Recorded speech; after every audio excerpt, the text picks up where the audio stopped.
Om Sahana Vavatu Sahanau Bhunaktu Sahaviryam Karavavahai Tejasvinavadhitamastu ma vidvishavahai. Om Shanti Shanti Shanti. We have been looking at the Swarupa of Bhagavan in terms of Para and Apara Prakriti. Prakriti, nature. And we saw that Para Prakriti means that which is Nirguna, formless, Nirvikalpa, without any changes, and that which is Chetana, and that which is sentient. Whereas Apara Prakriti, which is also Bhagavan, is full of Saguna, Gunaihi Saha Vartate, that which is along with the gunas, and that which is Savikalpa, full of parts, Savikara, full of modifications. Totally opposite, the two Prakritis, as though make up this as though Jagat.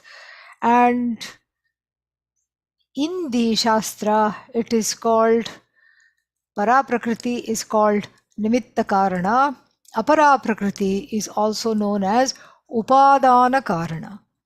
Both are cause of the Jagat. One Prakriti is what is called that because of which the raw material because of which the Jagat here is manifest, that is Apara. The other one is the intelligence behind that, which is Chetana. And therefore, when I look at this Mahavakya, which equates me with Ishvara, where is the equation taking place? Is it with Para Prakriti or Apara Prakriti? This is a very important question. If we say Apara Prakriti, we have to say it with a straight face, because if that means what? One is saying, I am Jada, I am insentient. That also we cannot say without a smile, because the fact that I'm saying I'm insentient when I'm not insentient itself advertises my sentiency. And so therefore, this Para Prakriti is where the Mahavakya equation is taking place.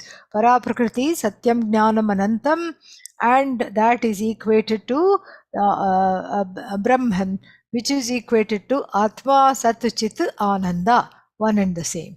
Apara Prakriti is that which is here to enjoy, which is Bhagavati, which is in the form of Bhagavan, because Apara Prakriti is Namarupa plus Para Prakriti.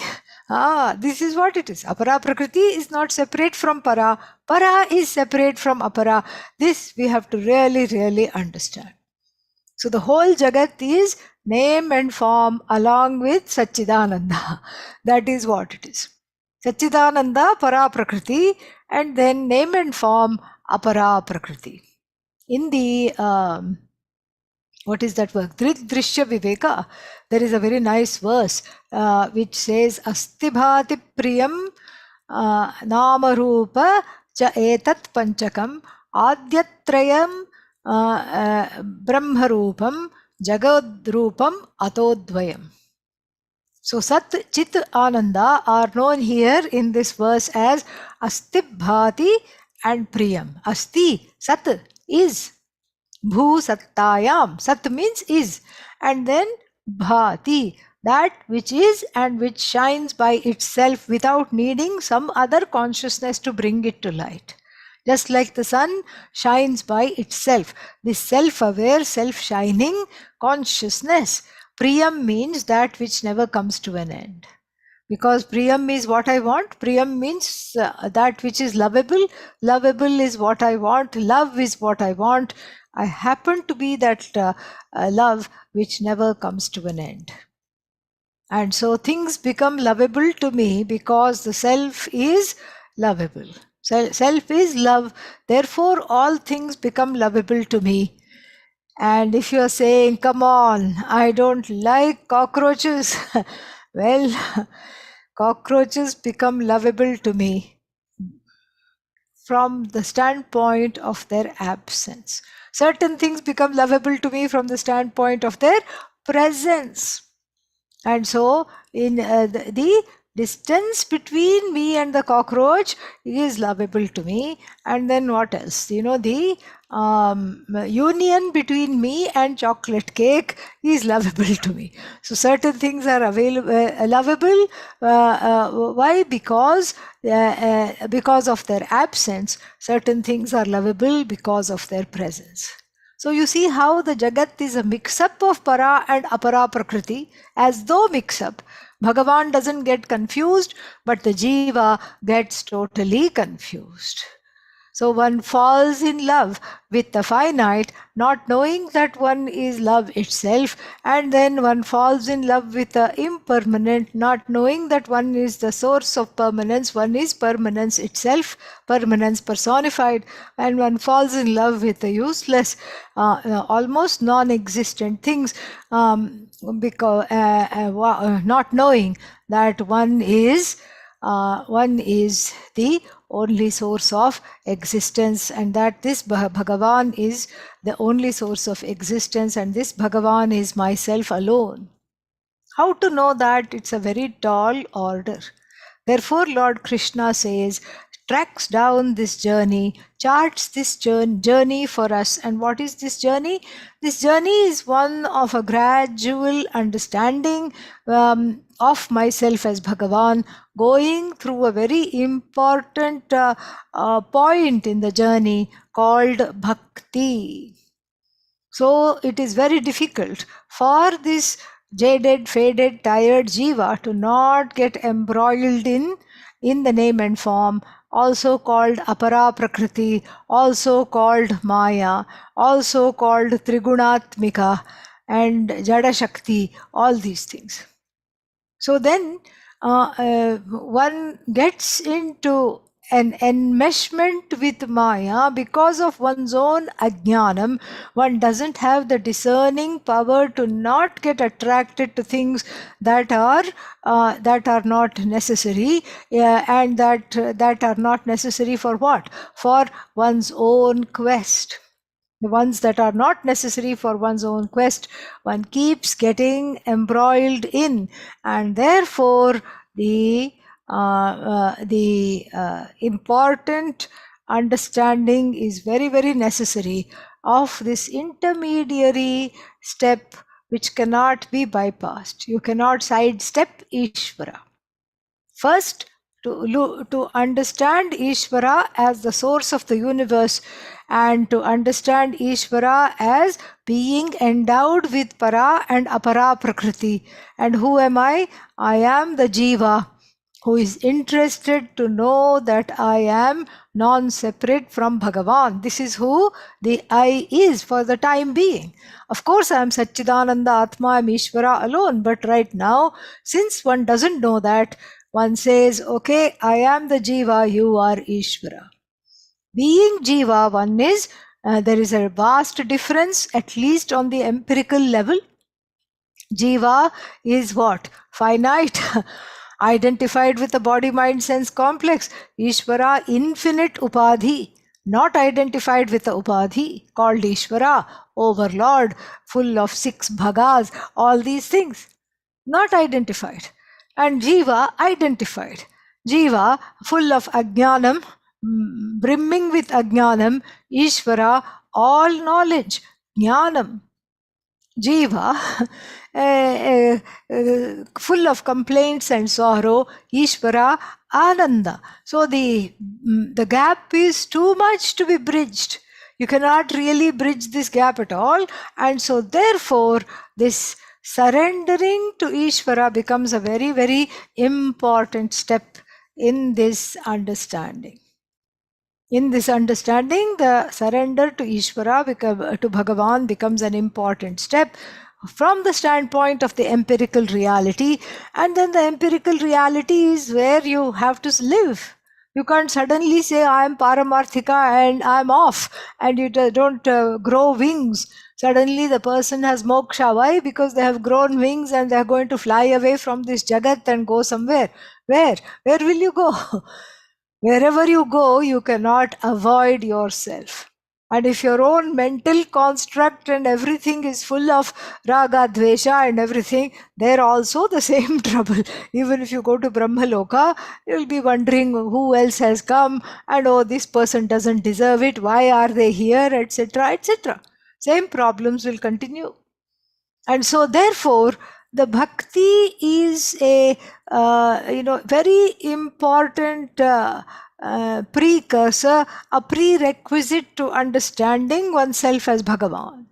Bhakti and Shraddha, we already saw, Shraddhavan labhate jnanam. We saw that earlier, and so the one who has Shraddha gains jnanam, we saw that. And then so Bhakti is the twin sister of Shraddha. Bhakti, devotion, reverence, devotion. And devotion and surrender go together. So when you are devoted to something, when you are committed to something, there is a surrender. Then it's very important here to understand the surrender of what and unto whom. So the surrender here is that of the one who considers himself or herself as finite, limited. And what is the object of surrender? The object of surrender is Ishvara, limitless. The limitless Ishvara is the object of the surrender, and the surrender is that of the one who has come to the end of the choices, to the end of the road. He understands there are forces beyond me. I cannot control anything. I need help. There are too many hidden variables to be accounted for, and there are too many things going on. I need help, and I will gain this help. How? By surrendering to the limitless. And when the limited entity surrenders to the limitless, the limited being included in the concept of the limitless, the limited resolves. That's why prayer, bhajans, puja, everybody loves more. Everybody who is spiritually minded loves. Why? Because there is, for a little while, I can be away from my complaints, my sorrows, my fear, because I am immersing myself into something bigger than I. This is the teaching, and this is exactly what the next verse is going to talk to us about. Let us understand. So verse number so this is what is called prapadyante. We saw earlier in the 14th verse, daivi hi esha gunamayi mama maya duratyaya. So the jagat, the attractive jagat full of glitter and bling, is very difficult to cross because she is the goddess. And if you've ever seen any deity of the goddess, she attracts. It's wonderful. But the thing is that the attraction is fine. But here, when the Nama Rupa is the cause of attraction, without what powers the Nama Rupa, then there is delusion, and then there is a kind of a feeling caught or ensnared by the finite. It is never good to separate Ishvara from Ishvari. And if you say, I'm only going to, both of them are fraught with problems. If you say, I'm only going for Satchidananda, I don't want this Jagat at all. It's not the Jagat. It's like I don't want Ishvari. I'm not going to look at Maya. I'm not going to do anything. I'm only want Satchidananda Atma. I don't want this Jagat. How are you going to bypass the Jagat? Where are you saying this? In the Jagat. With what are you saying this? The mouth, speech. Where is the organ of speech? In the Jagat. Manifest Jagat. Your organ of speech is included in the manifest Jagat. Why just organ of speech? Your body, your mind, your senses, the body, mind, sense complex. The Jagat starts with that. And so you can't say, I just want to bypass the Ishwari and go straight to Ishvara, down with Ishwari. Doesn't work. Oh, don't worry, I'll wait for Pralaya. Keep on waiting, that's all. In Pralaya means the total dissolution of the Jagat, then you will yourself not be there in this form. You will yourself not be there. And then why? Because everything is resolved. All there is Bhagavan and the Jagat and Maya. Jagat is in avyakta form, de-manifest, unmanifest form. Oh, then that's fine. I'll be one with Ishvara. Yeah, but for how long? As soon as the Jagat comes into being in the next cycle of creation, the same Ajnani comes out of the mother's womb. Punarapi jananam, punarapi maranam, punarapi janani jathare shayanam. Repeated births, repeated deaths, and repeated sleeping in the womb of the mother. Must be the third chapter, must be a verse in the third chapter of the Bhagavad Gita.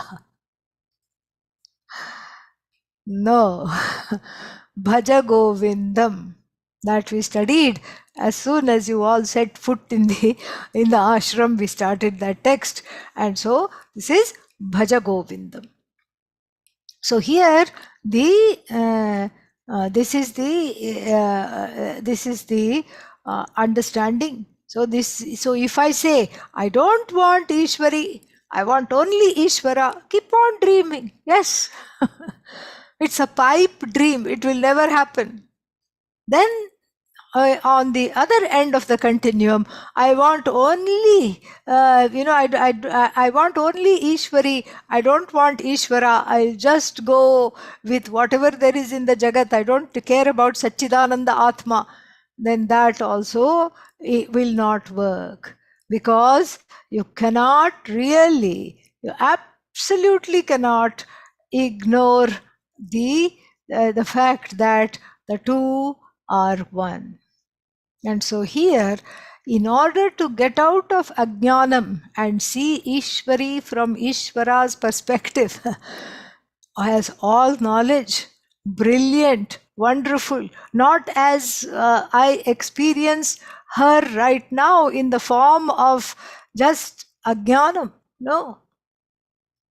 So when I see it in this, when will I see her like this? When I resort to Ishvara.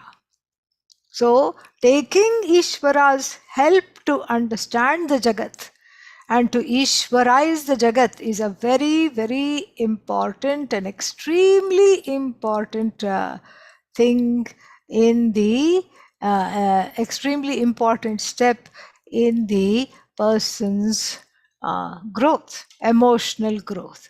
And so therefore the Prapadyante means surrender. Surrender of the finite to the infinite. Surrender of Ajnanam to Jnanam.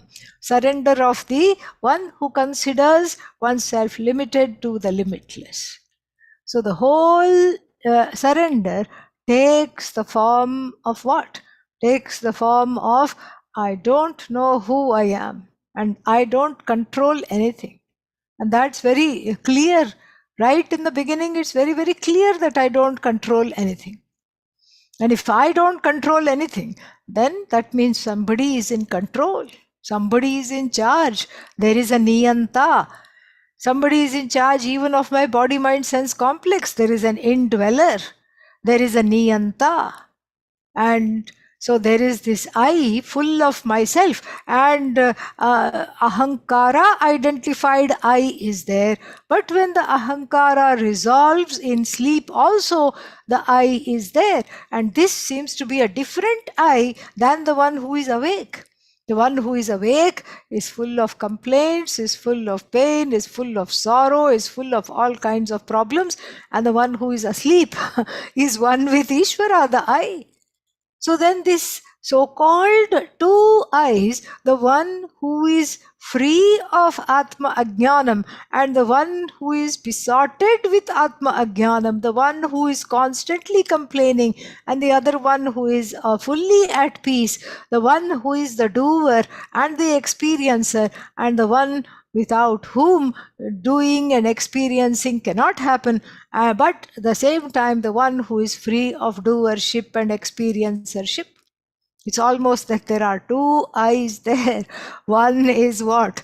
Ishvara, the one that doesn't complain, Ishvara, the other one, Jiva.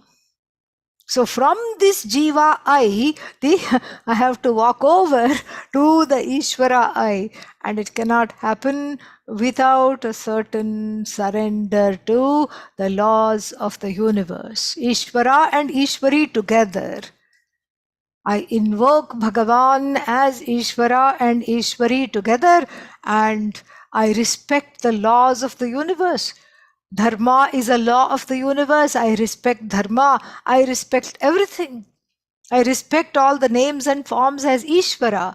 There is a difference in the vision. Or Ishvari, doesn't matter. I see it as Bhagavan, Bhagavati. Everything is sacred. Everything is free. Everything is free of complex, free of fear. And everything is Bhagavan. This is where I have to go. And if I don't go there, what happens is talked about in the 15th verse. Let me share that so you can look at that as well.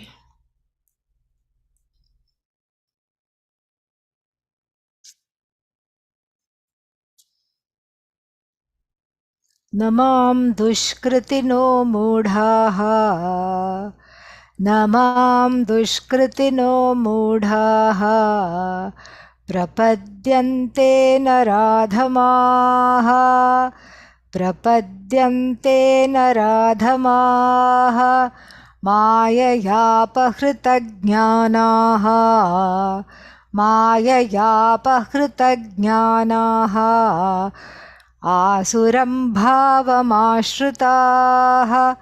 आसुरं भावमाश्रिताः. So dushkritinah, some very strong words are there. You are forewarned.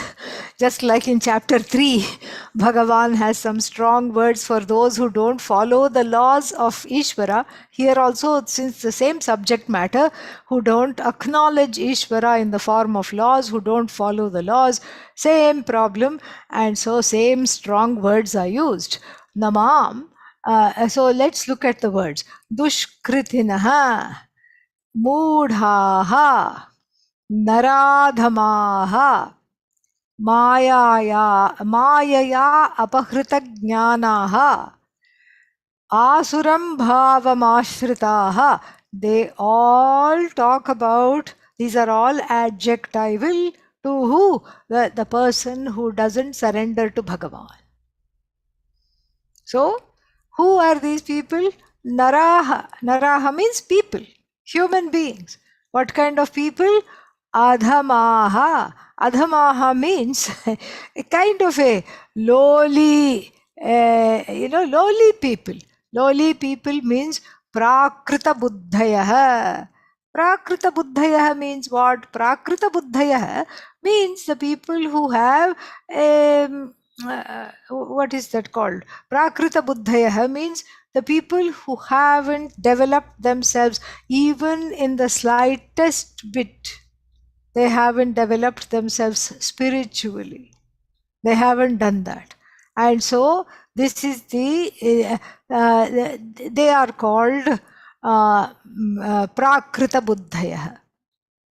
Prakrita buddhayah means the just like Prakriti made. Just like Prakriti made, they have, just like this bestial kind of tendencies. They allow them these bestial tendency to overcome without really thinking about anything else, without really introspecting, without really coming to terms with the fact that there is a big discrepancy between what I want and what I am going to get and what I'm going after. What I'm pursuing is Arthakama. What I want is freedom from Arthakama. And so there is some disconnect here. That is totally gone to them, busy as they are with what? Pursuing various kinds of ends here and now. And what kind of ends? The ends that are fraught with finitude. And how are they pursuing these ends? It's just like the ends justify the means. This is how they are pursuing the ends. The ends are justifying the means, and so therefore they really don't care. They are just on a quest to fulfill themselves, but again, without really understanding Bhagavan, without really looking at the fact that the world is full of problems, and I don't have the wherewithal to overcome these problems. So without doing that. So Naradhamaha, they are called Nareshu Adhamaha. Among human beings, they are the lowest, not in terms of riches, not in terms of strength, not in terms of looks, not in terms of social status. How are they the lowest? They are the lowliest in terms of emotional growth, spiritual development, asking the correct questions. They are not mokshabhimukhaha. These nareshu adhamaha. And then what is that? They are, they are mayaya. Why are they like this? Because they are dushkritinaha. Dushkritinaha means they have lot of papa. Why do they have lot of papa? Because of they are not following dharma. Alas, why are they not following dharma? Because of being in love with name and form. What do? They just want to go after the name and form, regardless of content. They're not interested in the content of themselves.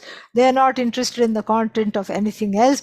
They just want to go after the name and form. That's all they are interested in.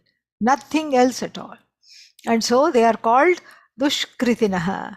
And so in order to get those in order to gain the object of their love, what do? They keep going after whatever they want, regardless of who might be getting hurt in the process. Regardless of who is getting hurt in the process, regardless of how painful it may be to others, it's just like, I want this, and so I am going to pursue this, and I'm not going to listen to anybody else. And even if it's at your cost, I'm going to injure you. I'm going to get you out of the way if you are standing in the way of what I want. And if you already have what I want, I'm going to snatch it from you and then get you aside and then pursue whatever I want. This is the problem. And then the mam dushkritinaha. So dushkritinaha moodhaha means deluded. Deluded how? Mayaya. By maya, in the form of atma ajnanam, here is maya. Mayaya apahrita jnanaha, whose knowledge of even means and ends, here we are not talking of knowledge of Bhagavan, even the knowledge of means and ends is compromised by the by very difficult desires because of Atma Ajnanam. So Mayaya apahrita jnanaha. So those whose apahrita jnanaha means apahritam jnanam yesham te.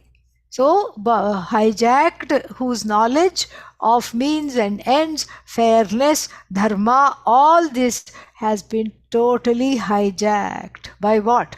Maya. Asuram means asure bhavam, that which is born of asura. Asuram bhavam here means svabhava.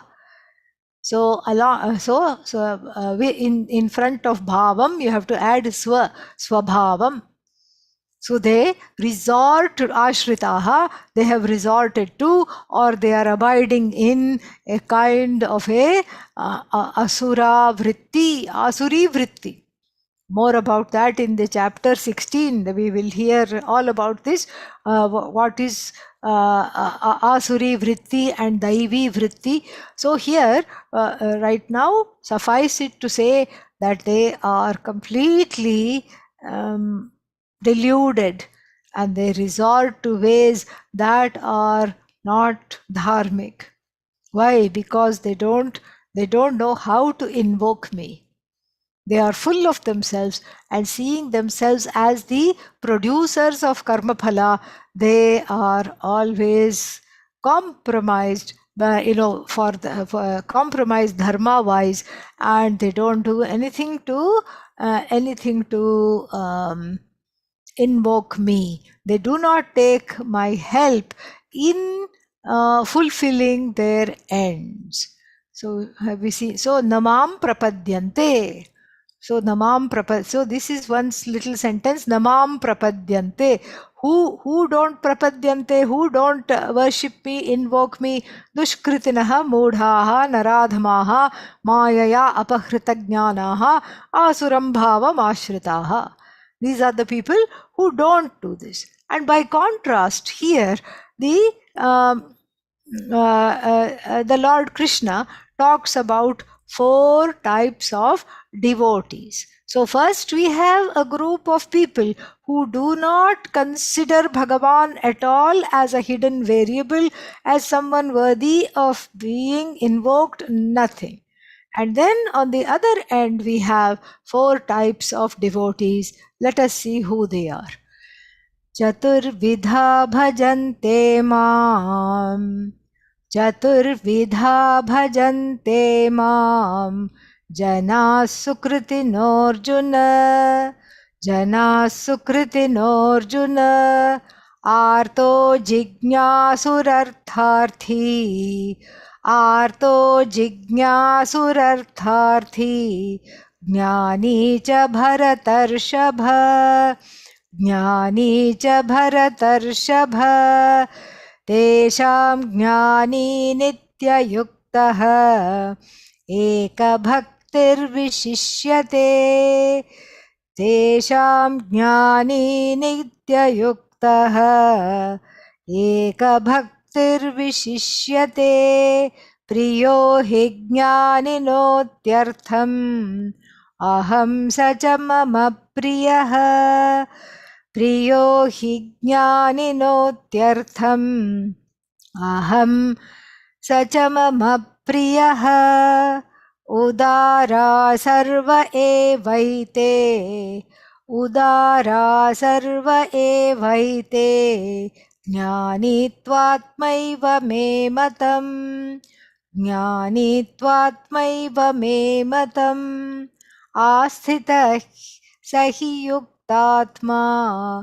आस्थितः स हि युक्तात्मा मामेवानुत्तमां गतिम् मामेवानुत्तमां गतिम्. So in these verses, in these 3 verses, Bhagavan talks about devotion and devotees. First, we have to understand what is this devotion. Devotion of who to who, we have already talked about that. The one that is helpless to the source of all help, the one that is finite to the infinite, the devotion that is directed, and then the one that is feeling limited, invoking the limitless in the form of laws and all these things. And that's why all forms are Bhagavan's forms. So you can have forms like Vayu Tattva. We have Vayu Tattva as a place of worship. Space is worshipped in Chidambaram as Ishvara. Time is worshipped in Kalahasti. Like this, it's a very sophisticated understanding of Ishvara that includes space, time, and all natural phenomena. They are nothing but Ishvara. And so here, so we are not talking of dushkritinaha. Let us look at the word here. Dushkritinaha means the baddies, people who only do wrong things, adharmic things. Here we are talking of the goodies and sukritinaha, contrasted sukritinaha. So what do the dushkritinaha do? The dushkritinaha, they are mudhas, and Bhagavan has choice words for them.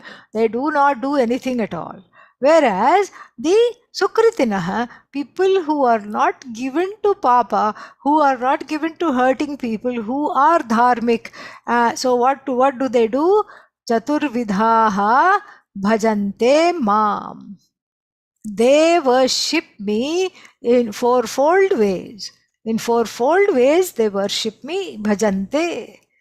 Bhaja sevayam, they serve me, they worship me, they invoke me. Who are they? Sukritinaha, the righteous people, the people on the righteous path of dharma, the people who are not sociopaths and psychopaths, who have a conscience, who have empathy, who know that, okay, if I do this to you, I know that, I don't want you to do this to me, so I will not do this to you. So these are the people, and so they worship me in fourfold ways. What are the fourfold ways? Artaha, one. And then we have to change the order, because the order here is changed. We have to see it slightly differently, because there is a kind of a gradual progression. Artha, and then Artharthi, second one. Jignasuhu, number 3, and then Jnani. He Bharatarshabha, the foremost, the most valorous in the Bharata clan, people worship me in fourfold ways. Janaha, people, Chaturvidha, fourfold ways. Bhajante, they worship me. O Arjuna. And then who are they? Artha, and then Artharthi, Jignasu, and Jnani. Very nice. Very nice. What is that called? Gradation is given here. Very beautiful. So first is Artha. Artha means the one who is totally helpless. We hear this word in the puja every morning. Artatrana paraganasa bhagavan Gangadharo me gatihi. And so if you haven't heard it, that means you haven't gone to puja. And so if you go, you will hear it. Every day they sing this shloka. And the Artha Trana, the one who is the Trana, the protection for the helpless. So the helpless, utter helplessness is Artha. Artha means completely, totally helpless, completely, totally without any recourse, and completely, totally wretched. So this wretchedness need not translate into bhakti. So if I feel wretched about my life, and if I feel wretched about my prospects, I need not pray. I have a whole host of other options available. I can one has a whole host of other options available. One can plot and rob a bank if one feels that financially, if I do better, everything will become suddenly okay. One can rob a bank, one can steal, one can try to illegally obtain something by telling some lies, by defrauding somebody, or in the wretchedness, one can commit suicide also, one can jump off a bridge.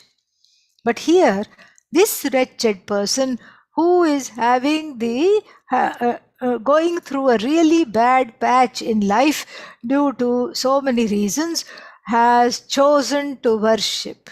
Nobody worships by default.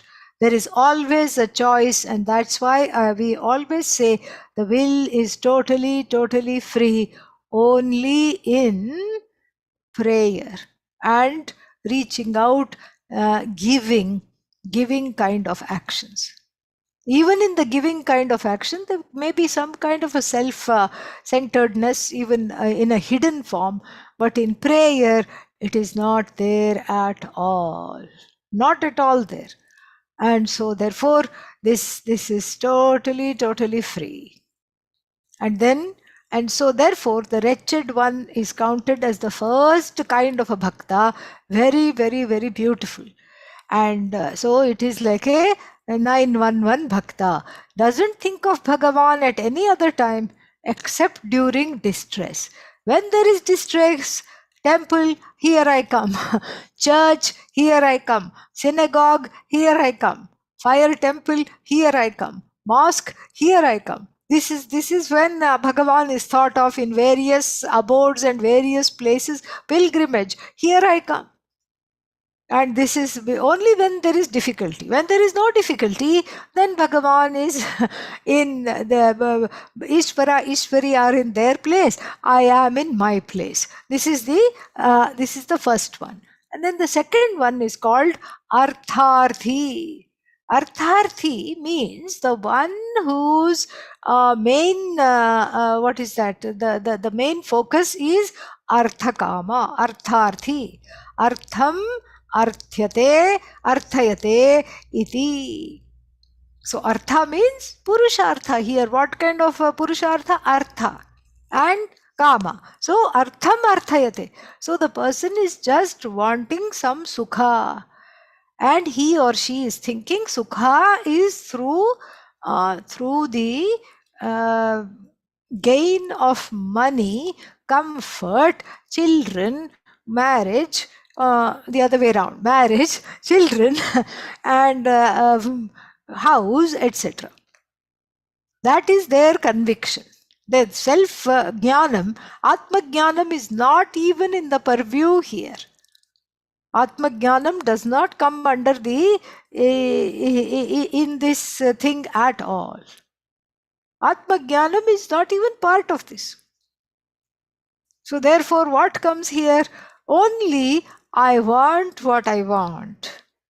And here too, the person is to be commended, because if one wants what one wants badly, one can do all of the above things I said earlier: rob a bank, defraud somebody, cheat somebody, snatch something from somebody. But no, here the person goes to Bhagavan and makes a deal with Bhagavan.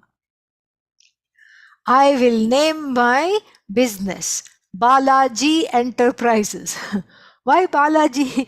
Because Balaji is very rich, okay? The Tirupati Balaji temple is the richest in India. Yeah, that is what it is.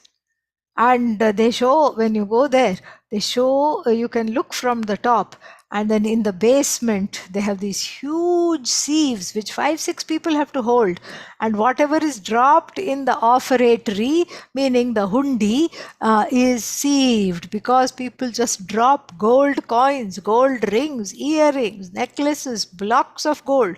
So it's all sieved and the notes are put aside and kept away, so you can see the whole, how much they rake in. The devotees just give, because the belief that Balaji is going to save. That is why they just keep giving. And so this is the second kind of devotee. The one who says, You be the sleeping partner. Balaji is laughing. Balaji is telling this fellow, you are the one who is sleeping to think that I am sleeping. How is that possible? Bhagavan, sleeping partner, you are the one who is sleeping the sleep of Ajnanam to think that I am sleeping and that your business you are running and I am just a sleeping partner. This is a total maudhyam. Maudhyam means moodhata, the total, what is that, delusion on your part. But anyhow, the fellow is very egotistical and the fellow says, be the sleeping partner and make me rich. Make this Balaji Enterprises successful. And then I'll give you 50%. I'll come to the Balaji temple and give you 50%. So now you see why the Balaji temple is very rich. Lot of artharthis going there. And then so then this comprises the first two kinds of devotees. And if we look at them carefully, you see the first one is what? Artha. And who is this Artha? I want dukkha nivritti. Take away my dukkha. That is what I want. And then the other one, who is this Artharthi? I want prapti. I don't want to remove the difficulties, the danger. That is not the issue. I want prapti of what I don't have. I want something, sukha prapti. So the first one is whose focus is only dukkha nivritti. Second one's focus is what? Sukha prapti. This is the majority of all the people. That is why right in the beginning of the seventh verse in seventh chapter in verse number 3, Bhagavan said, Manushyanam sahasreshu kaschid yatati siddhaye kaschin mam vetti tatvatah. They were out of thousands and thousands of people who seek various ends. There's only one who seeks me as the end. There's a very big difference between seeking Bhagavan as the end and seeking Bhagavan as a means to an end. So the first two types of devotees only seek Bhagavan as a means to an end, not an end in itself. And so that's why these two are on one side and they comprise most of the population. Then there are few who say they are called jignasus. The few who say, what do they say? I don't want anything that you can give. It's a quantum leap. You can see how difficult it is. If you just go stand in front of a temple, all the desires pour out like an overflowing teapot. And all the desires, all the wants, all the fears, everything pours out. And then like even it's like a what is that called, like a overflowing pot which has which somebody hasn't sort of seen that it is full. So it's like this. In the same way the heart is full, or like a cupboard which you have stuffed fully, completely. You have stuffed it and shut the cupboard with great difficulty. Why did you do that? Suddenly somebody called, guest called and said they were coming. And you had no time to clean the house. So all the things that were there on top, upper, everything you put it inside this cupboard, and two people had to stand in front of the door and close it, shut it. Then the bell rang and the guests came. And so you had to attend to the guests. Then the guests came and went and you forgot all about this cupboard, and then suddenly you needed something, you opened the door, what will happen? Everything falls. Everything that you had stuffed with great difficulty and bolted the cupboard, as soon as you unbolted it, no sooner than you unbolted it, you get abhisheka of, clothes, cartons, unused things, knickknacks, things that need to be thrown away. Everything falls on your head. Does it not? Yes. In the same way, as soon as the person stands in front of the temple, in front of an altar, all the desires escape and tumble down. Doing abhisheka to Bhagavan, whether Bhagavan wants it or not, I do abhisheka with my desires to Bhagavan, not with the dravyas, but with all my desires. What kind of desires? I want this, I want this, I want this, I want this, I want this. This is what it is. So then, and so there is a quantum leap from being the one who seeks Bhagavan for various ends to the one who seeks Bhagavan as an end in itself. So who is the Jignasu Bhakta who says, who are you? Who are you? I want to know you. So the Jignasu Bhakta is a Vedantin. The one who pursues Vedanta is a Jignasu Bhakta, because how else are you going to know Bhagavan? You're going to sit in front of the altar and gaze at Bhagavan. It's no different than Guru gazing, and we have talked a lot about Guru gazing. So you even so if you gaze at the Guru, what will happen? Nothing. And if you gaze at a photo or an image of Bhagavan, what will happen? Again, nothing. So here the Jignasu Bhakta understands that this is what I have to do. Takes to a program of Vedanta, Guru Prapti is there because of Purva Punya and emotional maturity the person gains, and the person understands that I need Antahkarana Shuddhi. I need a kind of a cleansing in order to understand Bhagavan. And so the only prayer of the Jignasu is, let there be inner cleansing. Let me have Shuddhi.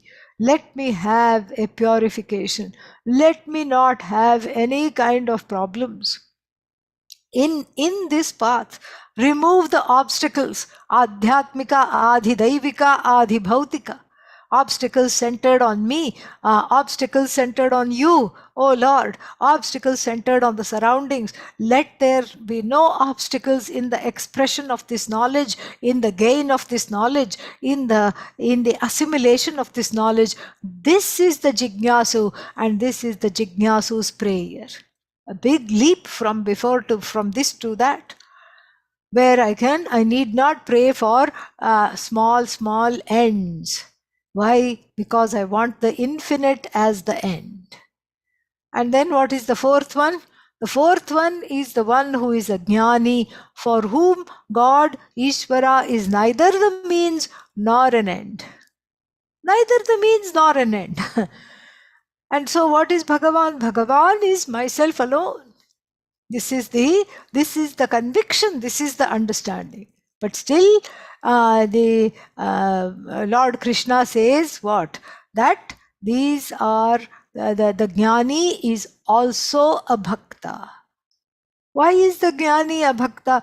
Jnani is a bhakta because without, after Atma Jnanam, it's not that the body falls away. We have seen this in Tattva Bodha. The jnani continues to live. What kind of a life? The same as before. Same as before. And so then the jnani continues to live, and the jnani is basically the person who understands that I am non-separate from Bhagavan. I'm non-separate. And then but continues to follow the rules of dharma, does not flout the rules of dharma. So therefore, I have, I am not the one who is ready to go to Swarga, or I don't want this, I don't want that. But I see that from the empirical standpoint, I am in a finite body, mind, sense complex. Ishvara is the whole universe, and so the whole universe becomes an extension of Ishvara. And now that I have understood I'm non-separate from Ishvara, the whole universe becomes an extension of me. So the first two types of devotees are the ones who look upon Bhagavan as a means to gain something, and the second two types of devotees look upon the third type of devotee looks upon Bhagavan as the end, and the fourth type of devotee says, I am at the end of my pursuit. There is nothing to look for. And so this is the categorization given here in the Bhagavad Gita. Very, very beautiful. And even though we would like to make fun of the first two kinds of bhaktas, we say, oh, come on. But still, still there is they are exalted, Bhagavan is going to say. Still, it takes a lot to have bhakti. Takes a lot to have bhakti. So, in the first three, there is Dvaita Bhakti. Dvaita Bhakti means there is a duality. Even for the Jignasu who wants to know Bhagavan as non-separate, still there is a slight duality. And in the first two Artha and Artharthi, there is definitely a duality. And then in the last one, the Jnani Bhakti, it becomes Advaita Bhakti. The Bhakti of the Jnani, Advaita Bhakti. I'm never away from the Lord is never away from me, and these are what are called, this is what is called Jnani Bhakti. And thus we have 4 stages of Bhakti that one has to go through before becoming a jnani, and because otherwise this jnanam is escaping oneself. So this bhakti, this fourfold bhakti, is a kind of a preparation. But then why is it not mentioned separately? Because see, if you are a bhakta, definitely Shraddha will be there. That has been mentioned. Check, that has been mentioned. So one big check mark we can put, tick. You can tick off Shraddha, and then you can tick off Samadhanam, focus. Bhakta has to have focus. And you can tick off Mumukshutvam, the bhakta wants to be free. And you can tick off Viveka, Vairagya. The bhakta has Viveka to surrender to Bhagavan, and Vairagya from all other things. In order to come to worship also, you have to have a little bit of Vairagya from everything else. And then of course Shama, Dama, Uparati, all this is included. So bhakti is all of them together. A certain kind of an emotional maturity fructifies, fruitions into bhakti. And it fruitions into bhakti because this is what it is. And then those 4 levels are there because one gradually goes from one to another, generally speaking. And so if one is Artha Bhakta, one doesn't have to feel bad because bhakti is wonderful. And so if one is feeling helpless and then decides to go to a temple, decides to do a puja, decides to do something, nothing wrong. Absolutely nothing wrong. In fact, where else will you go? If so, you can't ask somebody, give me a job. And if because they will not give. You have to ask somebody who can give. And then if somebody tells you, oh, you're a Vedantin, why are you going to the temple and praying? You ask them to give you a job, that's all. Then they'll keep quiet. Okay, go to the temple, they'll say. You ask them to give you the money. And you ask them to give you a job. And so therefore, this bhakti which is there is valuable. To see Bhagavan as a means to an end is nothing shameful about it. And the artharthi, yes, I want success, and I'm not used to gaining everything without giving something in return. So I'd like to give back. I'd like to help construct this temple. I'd like to do this. So there is nothing to feel bad about because the Shastra is very, very generous. Lord Krishna is very, very generous and upholds all kinds of wonderful things. Upholds everything. You want to go and do some kind of a, what is that? You want to circumambulate the whole hill as a way of tapas, as a way of offering to Bhagavan, as a way of prayer, because you think by doing this some disease, chronic disease will go away. Go for it. You want to do something to gain something, go away. Let it be there. You please go away and do that and come back. No problem. Finish this. Nothing wrong. And in fact, one janma, perhaps one is just been Artha Bhakta. Another janma, perhaps Artharthi. There is nothing wrong. But the point is to grow out of each stage and get to the place of Jignasu Bhakta. That is the first one. That is the first thing. From there, along with the pursuing the knowledge, what happens? One becomes naturally a jnani. And so going further, Let us read the next one. Let us chant the next one, 17th one.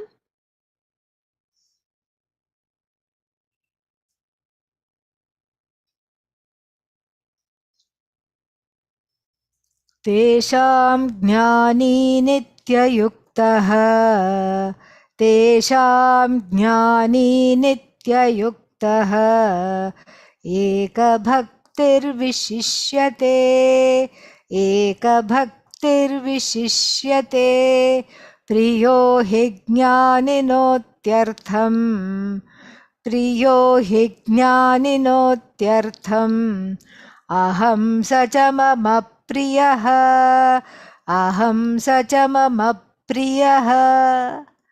He says, Lord Krishna says, out of all these four kinds of bhaktas, the one which is at the end, the jnani, stands out. Vishishyate stands out.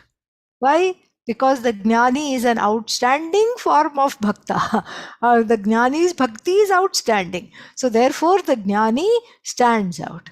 How do they stand out? Because of two reasons. Tesham, of them all, the jnani vishishyate. This is the sentence. First basic sentence. Tesham jnani vishishyate. Out of all of them, the jnani stands out. How and why? Because the person is nityayuktah. Whereas the Artaha only approaches Bhagavan once in a while, whenever there is some kind of a distressful thing happening, and the Artharthi also approaches Bhagavan as a means to an end, and when the end is accomplished, might forget Bhagavan. Unlike them, the Jnani is what is called Nityayuktaha. Nityayuktaha means steadfast. The jnani is bhakti is characterized by what is called steadfastness. Steadfastness means unwavering. It's not, oh, you gave me something today, oh Lord, I am all into you. You did not give me something, I'm not into you. No such thing. And even in times of difficulty, there is unwavering bhakti. Bhakti does not come down. And even in times of difficulty, the person is always with Bhagavan, does not have wavery bhakti. Today, too much bhakti is not characterized by the moods or the weather. And then that is one thing. And so Nityayuktaha means the one whose bhakti is characterized by steadfastness. And then Eka Bhakti means undivided focus, undivided devotion. So these are the two things that characterize the Jnani's bhakti. Undivided, meaning there is nothing else there. It's all Bhagavan, and the focus on Bhagavan, not as an object in the universe, one more object in the universe, not that kind of a focus, but the awareness of Bhagavan in the form of all objects and all situations, all relationships, all people, all animals, or the whole Jagat is nothing but Bhagavan. That awareness is always there. And I am non-separate from that Bhagavan. That knowledge is steadfast and undivided. And even if the Jnani suddenly says, okay, I'm going to now have a cup of tea, then the focus does not go away, because what? Tea is Bhagavan. Hot water is Bhagavan. Pouring the kettle is Bhagavan. Steeping the tea bag is Bhagavan. Drinking the tea is already also Bhagavan. Who is the drinker? Drinker is Bhagavan. That which is drunk is Bhagavan. Everything is Bhagavan, Bhagavan, or everything is an extension of me alone. This is what is the Jnani Bhakta. And so, Atyartham Priyaha Aham. To the Bhakta, I am exceedingly dear. Atyartham means exceedingly dear. So to this Bhakta, Aham, I, who is this I? The Ishvara, Lord Krishna. Aham, Atyartham Priyaha. I am exceedingly dear. Why? Because the his or her focus never goes away from me. he or she is always looking at me. Everything they see, everything they do, whatever they do, in every breath they take, in every move they make, they are just seeing me alone everywhere. It's like a person who is obsessed, with a object, love object. Somebody who is newly in love with somebody, they are thinking of that person when all the time.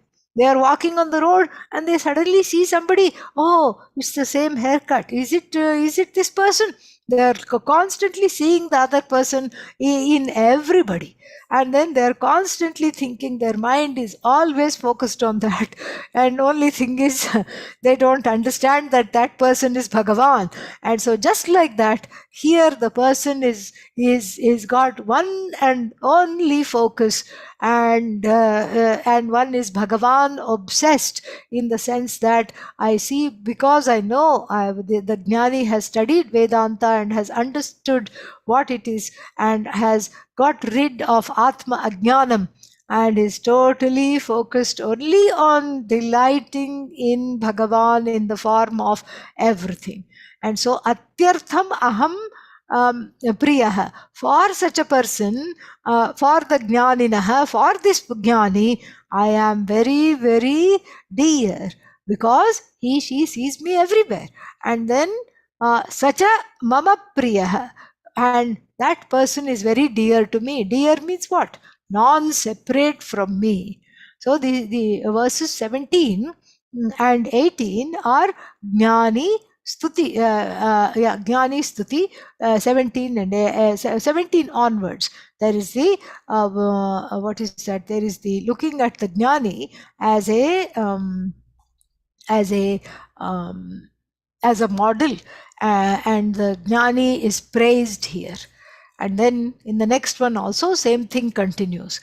Udara sarva evaite, udara sarva evaite, jnani tvatmaiva me matam, jnani tvatmaiva me matam, asthitas sahi yuktatma, आस्थितः स हि युक्तात्मा मामेवानुत्तमां गतिं मामेवामुत्तमां गतिम्. Lord says, we'll just see the translation and see it a little detail next time. Udaraha sarva eva ete. Ete sarve, all of them. Ete, these four are what? Udaraha. Udaraha means exalted. Even the 911 Bhakta, the emergency Bhakta, is also very exalted. Why? As I said, they could have they could have robbed a bank, but then they are choosing to pray. Sarva eva means sarve eva, sarve, all of them, eva, ete sarve eva, even the first two are udaraha, exalted. But the Jnani indeed is Atma eva, the Jnani is indeed myself. The Jnani is indeed myself, me matam. Me matam means what? It is a fact. It's not just Bhagavan's opinion means, it's not, oh, I beg to differ. No, Bhagavan's opinion is a fact. This is what I consider the Jnani to be. Asthitaha means fixed in me. Sahi, indeed, the one who is fixed in me. Yuktatma. Yuktatma means the one who is prepared, balanced, whose mind is calm, tranquil, and for whom mam eva anuttamam gatim. Anuttamam na asti uttamam yasyaha tam. So that which does not have any other goal, any other better goal. So I become the goal for this person. I am the goal, I am the means, I am them alone. And so this person alone is the Jnani. And this Jnani is very dear to me. In fact, he or she is myself alone. More we'll see next time. ॐ पूर्णमदः पूर्णमिदं पूर्णात् पूर्णमुदच्यते पूर्णस्य पूर्णमादाय पूर्णमेवावशिष्यते ॐ शान्तिः शान्तिः शान्तिः हरिः ॐ श्रीगुरुभ्यो नमः हरिः ॐ। Thank you.